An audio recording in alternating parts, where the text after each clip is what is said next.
नमस्कार, मैं अविनाश काकड़े बोल रहा हूँ। आप सबको दिवाली की हार्दिक बधाई। मैं कभी कहता नहीं मगर आज कहता हूँ कि मेरा चैनल है उसको सब्सक्राइब कीजिए अविनाश काकड़े के नाम से। कल मैंने दिवाली के 5 दिनों के बारे में पूरा विस्तार से बात किया था। कुछ मेरे दोस्तों के फ़ोन आए और उन्होंने बोला कि क्या ये कभी इतने पावरफुल थे कि हमको लूटपाट मचा दिए, हमको लूटने का प्रयास किए। नहीं, वामन के लोग कभी इतने पावरफुल नहीं थे, ना आज है, ना कल थे, ना उसके पहले थे, ना आगे होंगे। मगर जब जब ऐसे हमारे लोगों को, किसान वंशजों को ये लगता है, किसान जातियों को ये लगता है कि कसाई की और बकरे की जात एक हो सकती है और उनको ये लगता है कि कसाई हमारे हितैषी हो सकते हैं, तब ये शक्तिशाली हुए हैं। जब रामदेव राय यादव थे महाराष्ट्र के शासक, देवगिरी के शासक, तो उन्होंने, उनका जो मुख्य ये था, सलाहकार था, वो था हेमाद्रि पंडित। और हेमाद्रि पंडित ने अपने पूरे शासन में गांव के सारे कारोबार, कुलकर्णी हो, आपा हो, पटेल हो, देशमुख हो, ये सारे अपने ब्राह्मणों को दे दिया था। और उनको जैसे ही कारोबार दिया तो यहाँ की जो मेहनतकश जातियाँ थी वो विस्थापित होने लग गई। गांव के सारे अधिकार उनके पास में चले गए और वो मनमाने तरीके से कारोबार चलाने लग गए।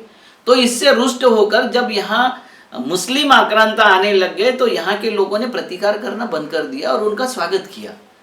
जब जब हम यहाँ रुष्ट हो जाते हैं और वर्तमान शासन से हम कुपित हो जाते हैं, उस वक्त यहाँ परकीय शासन का हम स्वागत करते हैं। ये बुरी बात है, मगर करें क्या? क्योंकि हमको नेतृत्व चाहिए, सक्षम नेतृत्व चाहिए। देखो, अभी वर्तमान में सक्षम नेतृत्व हमको नहीं मिला तो आरएसएस ने एक तथाकथित ओबीसी का चेहरा सामने करके मोदी का शासन ले लिया और सारा जो चल रहा है, आपका सारा लूटा जा रहा है। देश की सारी संपदा बेची जा रही है, आरक्षण आपके समाप्त हो गए, आपके नागरिक अधिकार छीने जा रहे, मगर शासन उनका आ गया। कब आ गया?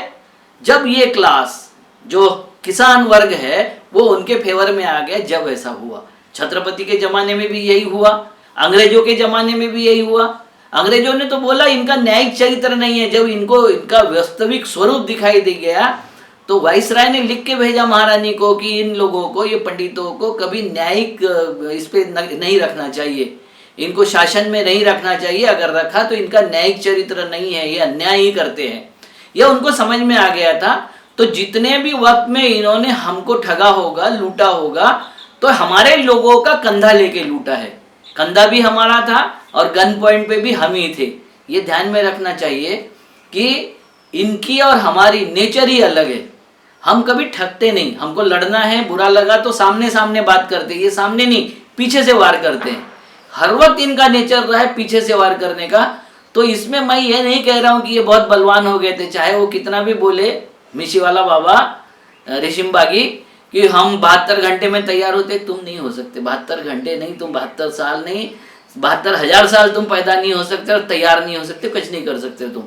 तुम तैयार हमको करवा सकते हो। और ये हमारे लोग हमारे विरोध में जब बात करने लग जाते, जबकि ये अवस्था मैंने बोला, बलि राजा को जो मारा था छल कपट से मारा था। और बलि राजा को मारने के बाद तीसरे दिन हम संभल गए थे, क्योंकि 3 दिन हमारे पास नेतृत्व नहीं था, हमारे लिए रणनीति बनाने वाला कोई नहीं था, इसलिए इन्होंने 3 दिन लूट मचाए। और तीसरे दिन हमने अपने बहनों की, माता बहनों की, अपनी स्वयं की रक्षा शुरू कर दिया था और इनका प्रतिकार करना शुरू कर दिया था। और 5वें दिन तो हमने इनके नाको चने चबा दिए थे, भगा दिया था हमने। तो हम कभी इस तरीके से कमजोर नहीं रहे, मगर हमारे पास में अगर सही सोच नहीं रही, सही नेतृत्व नहीं रहा, तो उस वक्त का ये फायदा उठाते। और मेरा ये कहने का उद्देश्य यह था। नमस्कार।